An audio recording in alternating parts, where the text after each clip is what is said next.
Hello and welcome back to another video. Today's video, all about The Office. And even if you aren't a fan of The Office, I still think you can learn a lot from this video. So you might have seen from that intro, I was in a different place in my house. It was going to be fairly quiet. Then some of my family came home, so now I'm outside. It's a beautiful night. The only problem is those black flies might get in my way. This is part 3 of Dinner Party with The Office. And if you haven't seen the other 2, I'll leave a link for a playlist with a bunch of videos about learning English with The Office. And if you are serious about learning English, go ahead and hit that subscribe button. At 11 minutes and 45 seconds, Michael says he broke the sliding glass door because he ran into it. He thought the ice cream truck was going down the street. And in my neighborhood, we actually did have an ice cream truck. A truck with ice cream that rode down the street, played a really loud, annoying song that let everyone in the neighborhood know, I'm coming, get your ice cream. A lot of American neighborhoods have an ice cream truck. I don't know what happened to ours. Last summer, it stopped coming around. Maybe the people who own the truck stopped. I don't know. I miss the ice cream truck though. Right, I'm going back inside. The bugs are too bad out here. The black flies are usually bad at the beginning of June in Maine, but they usually go away after that. All right, I'm back inside. Most of my family is outside. You may hear my son bounce a basketball every once in a while. The black flies were really swarming out there. Maybe a new verb for some, but it's a good one to use when a bunch of things are coming together at once. The bees may swarm around you, hornets may swarm around you, the crowd may swarm towards the stage. Maybe it's at a concert and the band first comes on stage. The crowd may swarm. This is not a mini lesson. It will be longer than mini lessons, but probably not quite as long as a mega lesson. It will be a medium lesson. At 11 minutes and 47 seconds, Michael says, sue me, meaning take me to court. This is not the first time Michael has said sue me. If you remember back to the episode called The Injury, when he burns his foot on a George Foreman grill, he's basically saying, if it is wrong, I don't want to be right. At 12 minutes and 25 seconds, Jan calls herself a hostess. And someone who is hosting the party, someone who has the party at their house, can be called a host if they are a man, or a hostess if they are a woman. There's also a brand of sugary cupcakes made in the US called Hostess, and they're really good. At 12 minutes and 27 seconds, Jan says, girls trip. She is simply taking some of the women into the kitchen, but a real girls trip might happen over a weekend, and it is only ladies who are able to attend. Maybe they find a hotel and spend the weekend together, hanging out, partying.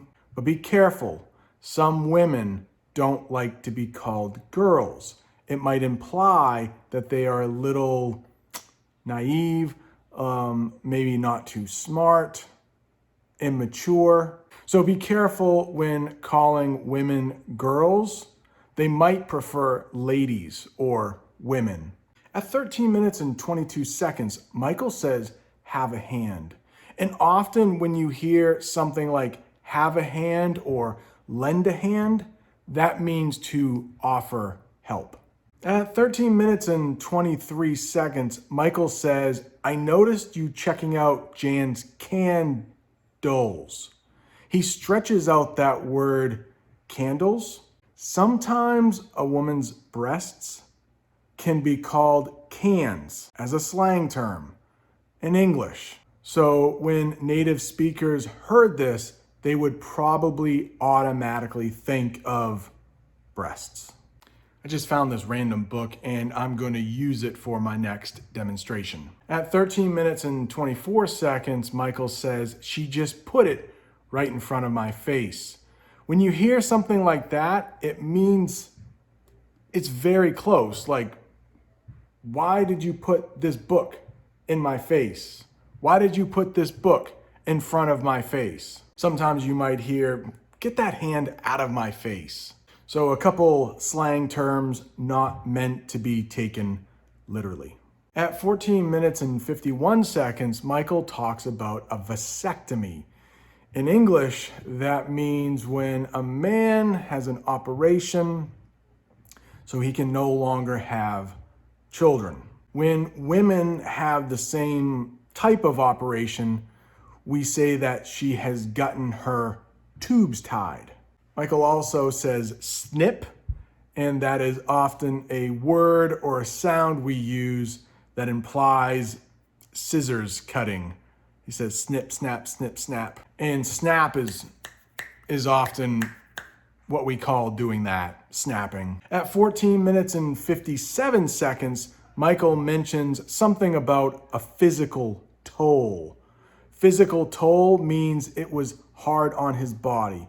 Physical means to the body, mental means to the mind, and toll means that it was hard.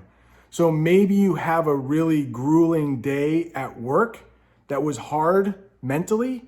You can say that it was a real mental toll.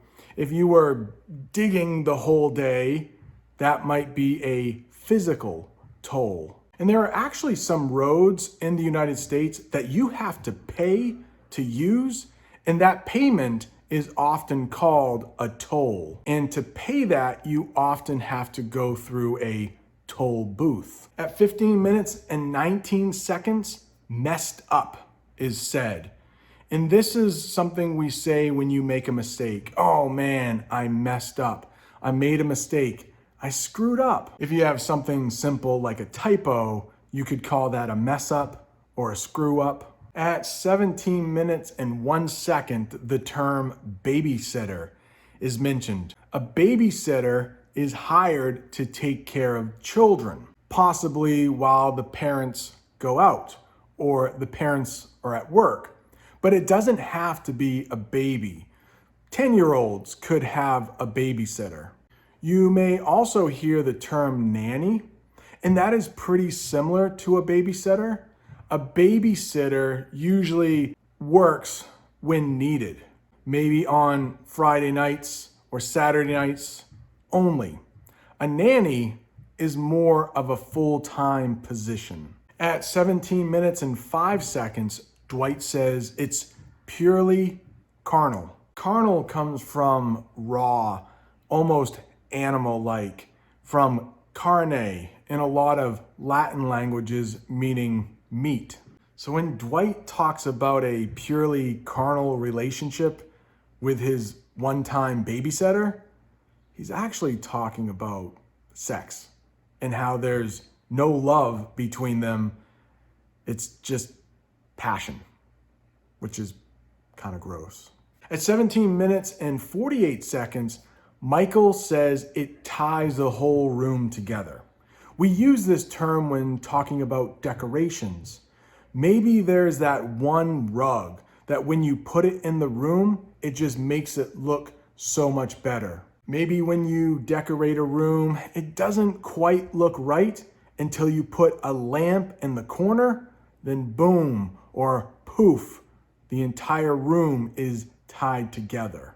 So of course that term is not meant literally, it's only meant figuratively. At 18 minutes and 6 seconds, Michael says BFD, and that stands for big effing deal, big freaking deal. Who cares? BFD. At 18 minutes and 26 seconds, Jan says, "You're hardly my first." And I think Michael might say, "That's what she said." When she says "you're hardly my first," it's definitely meant in a sexual way. Like the first person that she has had sex with. I don't think she really meant that when she said it, but of course, whoever wrote this show wanted the audience to be thinking that as she said it. At 19 minutes and 34 seconds, the officer says, "Do you want to press charges?" He's basically saying, do you want her to get in trouble for this? If Michael pressed charges, Jan could possibly be arrested and taken away in that police car.